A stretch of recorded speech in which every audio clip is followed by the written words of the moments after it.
साल 2013 की आपदा से पहले केदारनाथ धाम में जो भगवान केदारनाथ सबसे बड़े भूमिधर थे, आज राज्य सरकार और जिला प्रशासन की उदासीनता के कारण खुद भगवान केदारनाथ भूमिहीन हो गए। आपको बता दें, केदारनाथ धाम में मंदाकिनी और सरस्वती नदी के बीच में 400 नाली भूमि में केदारपुरी बसी है। साल 2013 की आपदा से पहले वहां बाबा केदारनाथ सबसे बड़े भूमिधर हुआ करते थे। केदारपुरी में बाबा केदारनाथ के नाम पर 21 नाली जमीन थी, जबकि केदारनाथ मंदिर समिति के 45 नाली भूमि लीज के रूप में दर्ज थी। लेकिन 2013 की प्रलयकारी आपदा के बाद केदारनाथ धाम को राज्य सरकार ने पूरी तरह से अपने कब्जे में ले लिया। स्थिति यह है कि बीते 7 सालों से बाबा केदारनाथ की व्यवस्थाओं को देखने वाले पहले श्री बद्री केदार मंदिर समिति और अब श्राइन बोर्ड ने भी बाबा केदारनाथ की भूमि को वापस दिलाने का साहस नहीं दिखाया। नतीजतन आज केदारनाथ मंदिर के पास भूमि न होने से कई व्यवस्थाएं लड़खड़ा रही हैं। अब केदारनाथ के विधायक मनोज रावत ने मुख्यमंत्री को पत्र भेजकर केदारनाथ की जमीन केदारनाथ के नाम करने की मांग की है, ताकि मंदिर अपनी आवश्यकताओं के अनुसार अपना विकास कर पाए।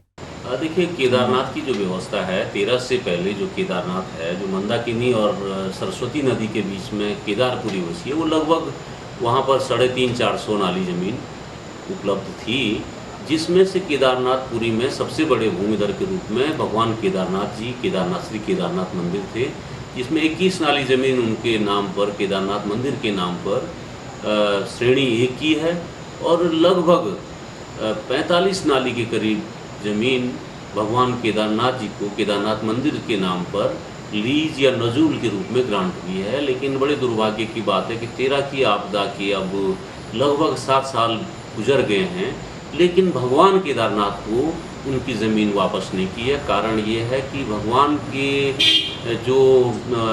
भगवान को जो रिप्रेजेंट करते हैं वो BKTC है या श्राइन बोर्ड हो गया है।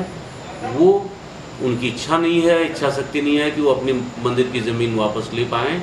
और जो देने वाले हैं राज्य सरकार और प्रशासन, उन्होंने कभी ऐसे श्रद्धापूर्वक ये दरियादिली नहीं दिखाई है कि भगवान केदारनाथ को या केदारनाथ मंदिर को उनकी ज़मीन वापस कर दी जाए। इसका बुरा नतीजा ये निकल रहा है कि भगवान आज भी केदारनाथ मंदिर एकमात्र मंदिर ऐसा है कि जिसकी अपनी भोग मंडी नहीं है। केदारनाथ में निर्माण के कई ढिंढोरे पीट लें, वहाँ माननीय प्रधानमंत्री कई बार आ जाएं, लेकिन आज भी केदारनाथ जी बिना भोग मंडी के हैं। आज वहाँ के पुजारियों के पास आवास नहीं है। श्री केदारनाथ में अव्यवस्थाओं का आलम यह है कि बिना भूमि के साल 2013 से अब तक भोग मंडी का निर्माण नहीं हो पाया है, जिस कारण बाबा केदारनाथ को जो नित्य भोग लगता है उसमें भारी दिक्कतों का सामना करना पड़ता है। केदारनाथ के पुजारी और वेद पाठियों के आवास भी नहीं बन पाए हैं, जिससे वो क्षतिग्रस्त झोपड़ियों में रहने को मजबूर हैं।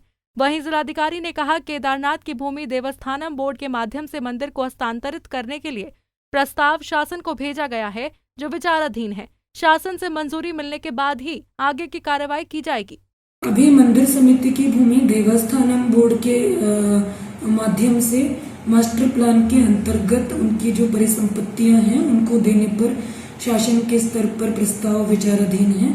जैसे ही इसमें शासनादेश आते हैं उसकी व्यवस्था कर दी जाएगी। केदारनाथ में भले ही मास्टर प्लान के तहत केदारपुरी को सरकार भव्य रूप देने का कार्य कर रही हो, लेकिन जिस केदारनाथ के मंदिर से प्रसिद्ध ये धाम है, आज उसी मंदिर की आवश्यकताओं पर सरकार और जिला प्रशासन ने नजरें फेर रखी हैं। जबकि केदारनाथ की व्यवस्थाओं को दुरुस्त करने का जिम्मा संभाले मंदिर समिति और देवस्थानम बोर्ड भी इस गंभीर विषय पर मौन साधे हुए है, जो पूरे तंत्र और सरकार की मंशा पर सवाल खड़े करता है। पंजाब केसरी टीवी के लिए रुद्रप्रयाग से भूपेंद्र भंडारी की रिपोर्ट।